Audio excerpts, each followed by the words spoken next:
You will always shine if you never stop chasing after your dreams. With this beautiful quote, I welcome you all, my dear students, to the biology class. A very good morning to all of you. So we are moving to the next chapter, photosynthesis. What is photosynthesis? Actually, we can split this term into two. Photo and synthesis. What is the meaning of photo? Photo means it is something related to light. Synthesis. Something is being produced in the presence of light. So how will you define photosynthesis? Photosynthesis is the process by which green plants or plants containing chlorophyll will prepare food materials, or you can write glucose, in the presence of sunlight, carbon dioxide and water. This is a definite question for the board exam. Okay, so when you are writing the definition, you should be very careful. Remember all this, split and learn. Green plants or plant cells containing chlorophyll should be there. What is being produced? Food is being produced. Or you can write glucose. Okay, that is the second thing that you have to keep in mind.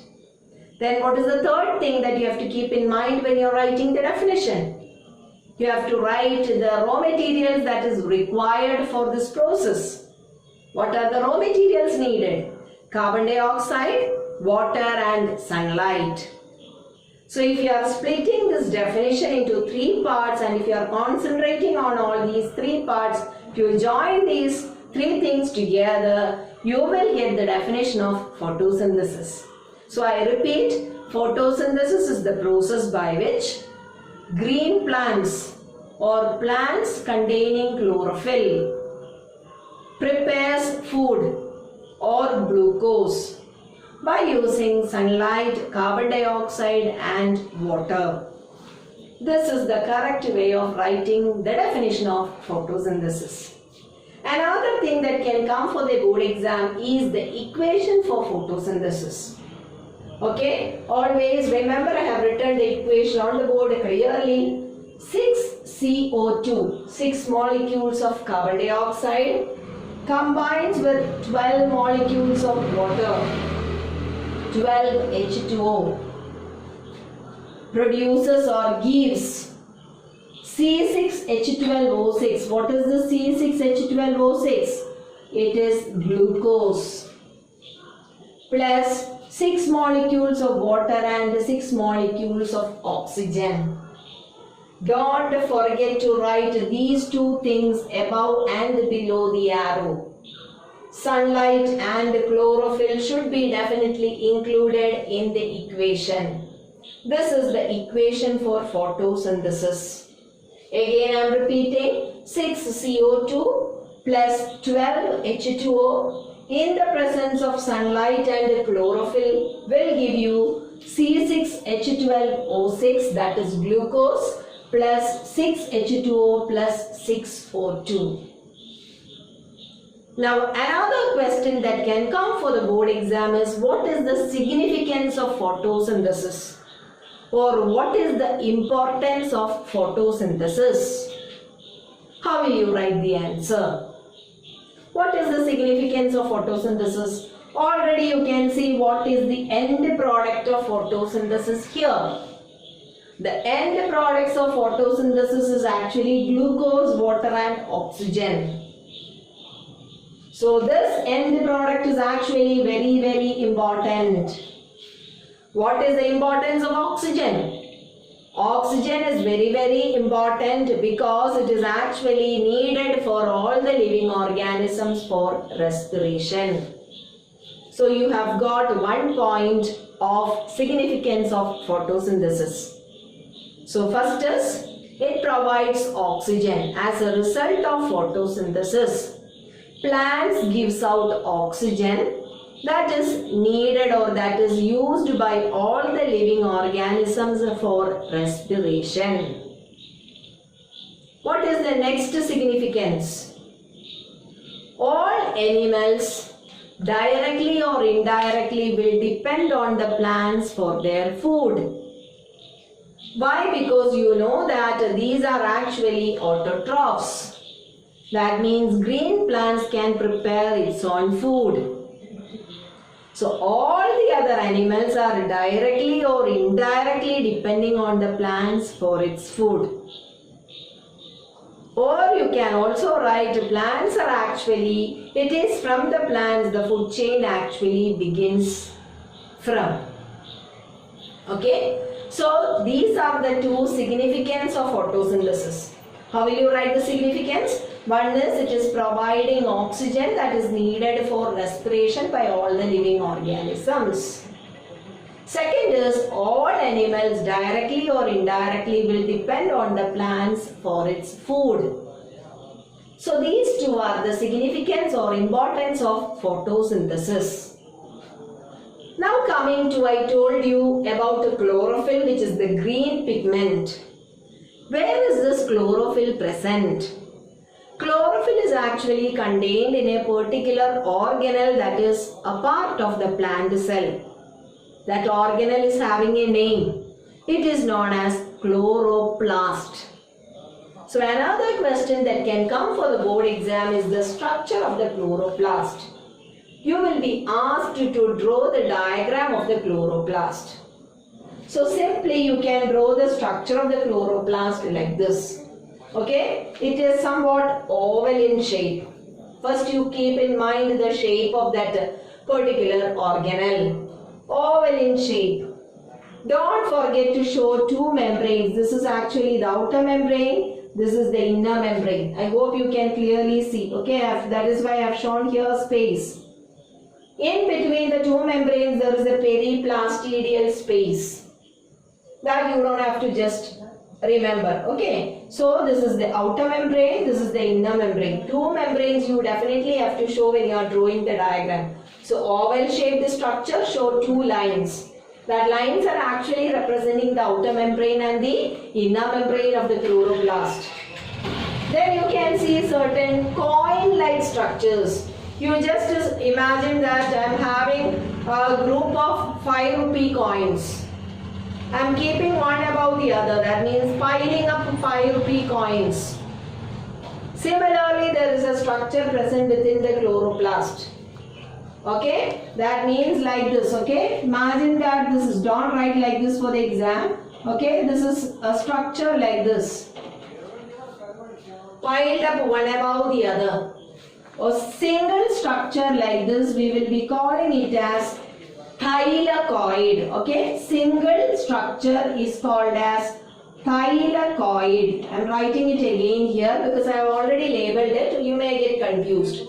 So single coin-like structure, that piled up single structure is having a name. It is known as thylakoid. It is on the walls of the thylakoid. The chlorophyll pigment is actually present. Now the thylakoid is actually arranged one above the other. It's actually piled up. Okay, so the group of thylakoids, we will be calling it by another name.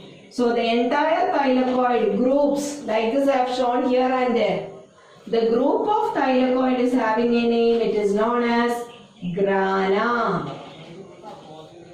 Okay, so the group of thylakoids is having a name. It is known as grana. Now, this structure is actually present in a colorless ground substance. There is a colorless ground substance that is filled inside this organelle. So it is in that structure or in that substance the thylakoid is actually piled up. The colorless ground substance is having a name. It is known as stroma. Okay, so this is the structure of the chloroplast. Then you can see there are certain connecting structures like this. That is connecting the grana together. Grana, I told you what is grana clearly here. Okay, so this is one grana, this is another grana like this. So there are certain structures that are connecting the grana. That structures are having a name, it is known as fret. Okay, it's known as frets. So this structure is very important for your board exam. So keep in mind, you should be very careful about the shape, oval shaped structure. Don't forget to show two membranes, outer membrane, inner membrane, in between there is a space. Then we will be having coin-like structures that are piled up one above the other. A single structure is having a name, it is known as thylakoid. When many such structures are coming together, you will be calling it as grana. Now, where are these structures located? It is actually located in a colorless ground substance, which is what is called as the stroma. There are interconnecting structures that are connecting the grana. The interconnecting structures are what is called as the fret. Now, coming to this chloroplast. The chloroplast is actually, they may be getting destroyed when it is exposed to too much sunlight, because they are very much sensitive to sunlight.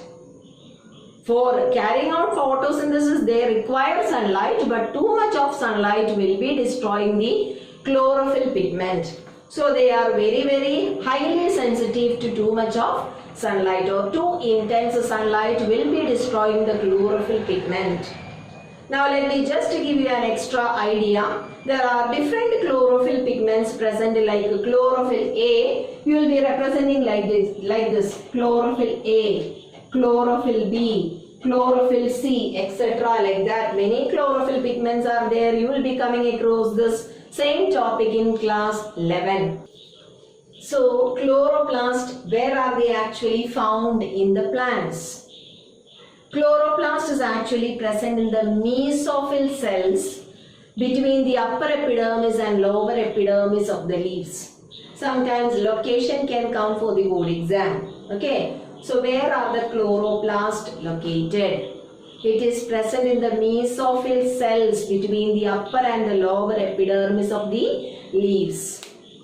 Now this is actually the structure of a stomata. So it is having two kidney-shaped cells like this. The kidney-shaped or bean-shaped cells is having a name. It is known as guard cell. So two kidney-like cells are there like this. Okay, I am showing like this. This is the shape. So two kidney-shaped cells. What are these? These are called as guard cells. You can see the spelling written here, guard cells. Now here this is having a thicker wall, okay, this side it's having a thicker wall,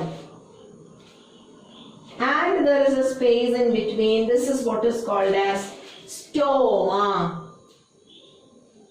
Now inside this kidney shaped cells or guard cells, I am drawing again for you to just understand it in a better way. Here we can see nucleus present. Cytoplasm will be there. It is similar to a plant cell.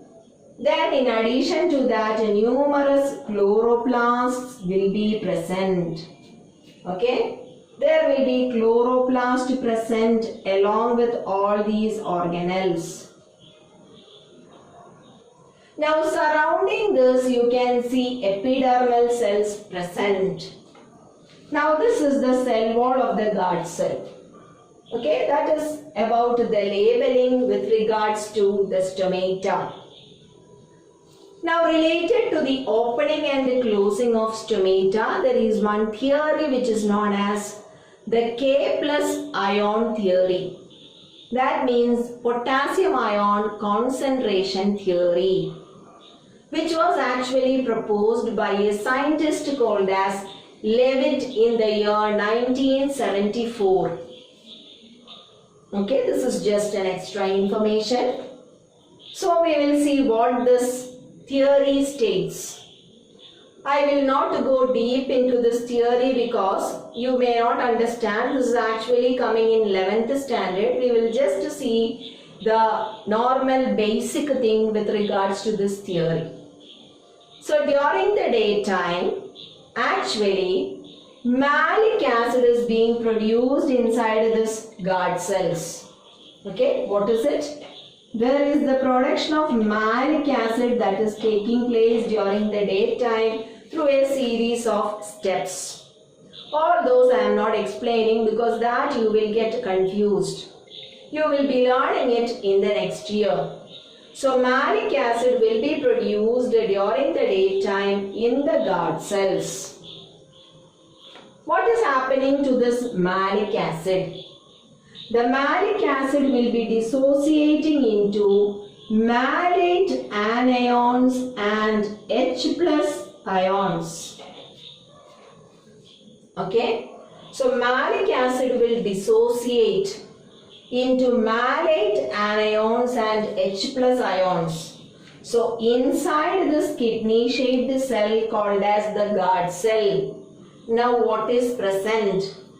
There are malate anions and H plus ions present.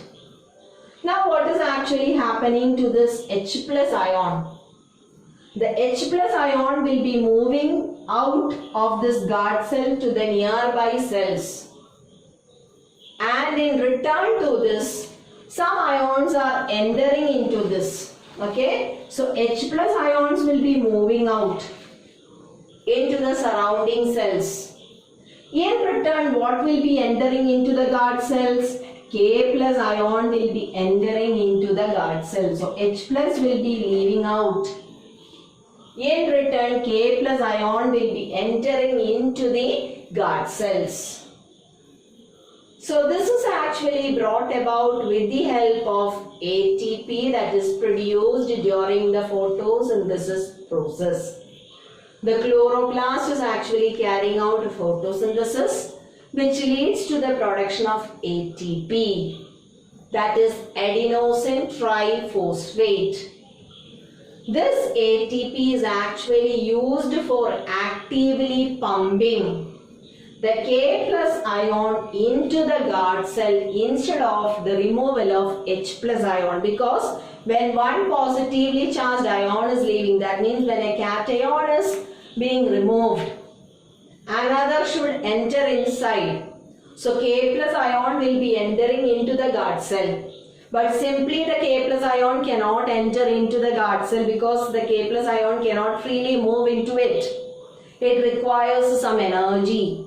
So this energy is actually obtained from ATP. Now when K plus ion is present inside, along with that what is also present? Malate anion is present as such. So K plus ion and malate anion is present within the guard cell now. As a result of which, what is actually happening? This particular guard cell's condition will become hypertonic. I told you what is hypertonic and all in the previous chapter. Hypertonic, this guard cells will become hypertonic. That means there will be more amount of solute and lesser amount of solvent. So whenever a cell becomes hypertonic, actually what will be happening? Always for the cell there will be a tendency to draw water from the nearby cells. As a result of which the guard cells will be absorbing water from the nearby cells. So when the guard cells are absorbing water from the nearby cells, the guard cells will become turgid. Turgid means it will become enlarged. So when the guard cells are becoming enlarged, actually what happens? When the guard cells will become enlarged or turgid, this will lead to the opening of stomata. So during the daytime, actually what is happening? Malic acid is being synthesized in the guard cells, which later on will be dissociating into malate anions and H plus ions. The H plus ions will be moving out of the guard cells. In return, K plus ion will be moving into the guard cell with the help of the energy obtained from ATP. From where the ATP is being produced? ATP is actually being produced when the chloroplast is actually carrying out photosynthesis process. So K plus will be entering into the guard cells, which actually makes the guard cells to become hypertonic.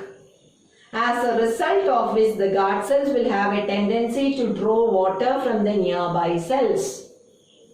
So when the guard cells are absorbing water from the nearby cells, the guard cells will become enlarged or it will become turgid. When it becomes turgid, it leads to the opening of stomata. The reverse condition will happen during the evening time. What will be happening in the evening? Again, the K plus ion that has entered inside will be moving out. And the H plus ion will return back into the guard cell. So when the H plus ion is returning back into the guard cell and the K plus is moving out of the guard cell to the nearby cells, the nearby cells will be becoming more concentrated, or the nearby cells will become hypertonic. So these nearby cells, which are called as the epidermal cells, it will become hypertonic. So the epidermal cells will have a tendency to draw water from the guard cell. So the guard cells will be losing water in the evening. When the guard cell loses water in the evening, what will happen? It results in flaccid condition of the guard cells. So when the guard cells becomes flaccid, it results in the closing of the stomata. So this K plus ion theory, which was proposed by Leavitt in the year 1974, is actually a theory to just explain the method of opening and closing of stomata that is taking place in the plant body. I hope the concept of opening and closing of stomata based on the K plus ion theory is clear to everyone. So photosynthesis is actually completed in two main phases. One is known as the light dependent phase, otherwise called as the photochemical phase. Another one is known as the light independent phase, otherwise the dark phase. Light dependent phase, what is the meaning? That means this particular phase of reaction will take place only in the presence of light. So where does this light dependent phase take place? It actually takes place in the grana of the chloroplast, or you can write thylakoid of chloroplast. Both are correct.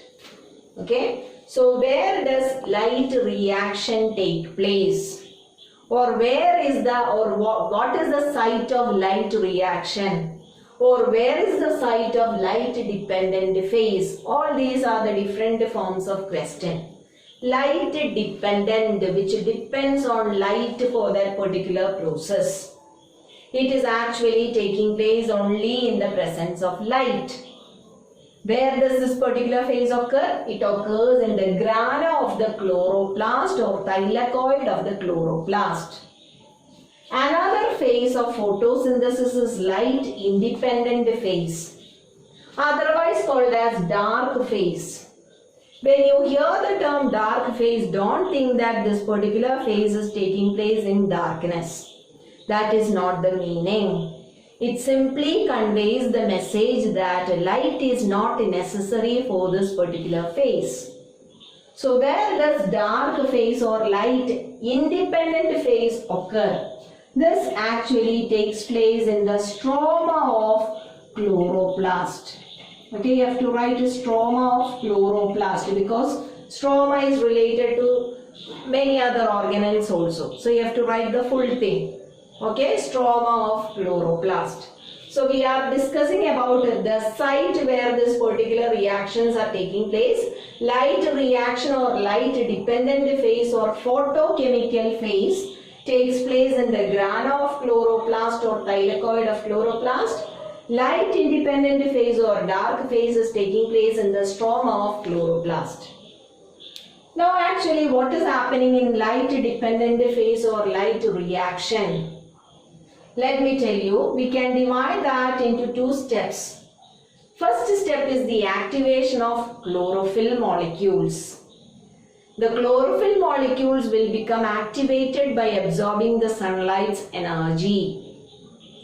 The energy is actually absorbed in the form of photons. That's actually a measurement, okay, a unit. Now after activation of chlorophyll, what happens is that the splitting of water will be taking place. So that equation I have written here, the equation and all you don't have to learn, just understand it. So two molecules of water will be splitting by absorbing 4 photons of light. I told you what is photon. Photon is just a unit of measurement of light energy, the smallest unit. 4 photons of light, 2 molecules of water will be splitting into 4 H plus ions, 4 electrons and oxygen. Oxygen gas will be released out as oxygen.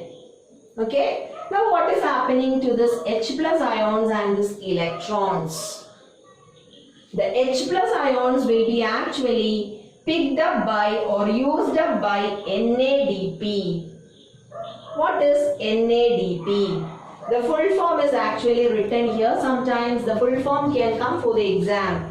Nicotinamide adenine dinucleotide phosphate. This particular compound will be picking up this H plus ion or hydrogen ion, and it will get converted into NADPH. That is nicotinamide adenine dinucleotide phosphate hydrogen.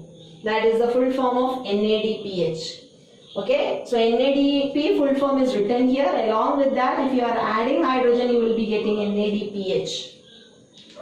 Now here you can see the splitting of water is actually taking place in the presence of sunlight. This is having a name. It is known as photolysis. Again, this can come for the exam. What is photolysis? So how will you write the answer? The splitting up of water molecules in the presence of sunlight is what is called as photolysis. As a result of photolysis, what are the products obtained? We are getting hydrogen ions, electrons and oxygen gas that is released and given out. What is happening to the hydrogen ion? The hydrogen ion will be picked up by NADP and it itself will be getting converted to NADPH. Now what is NADP? NADP is nicotinamide adenine dinucleotide phosphate. So what is NADPH? Nicotinamide adenine dinucleotide phosphate hydrogen is NADPH.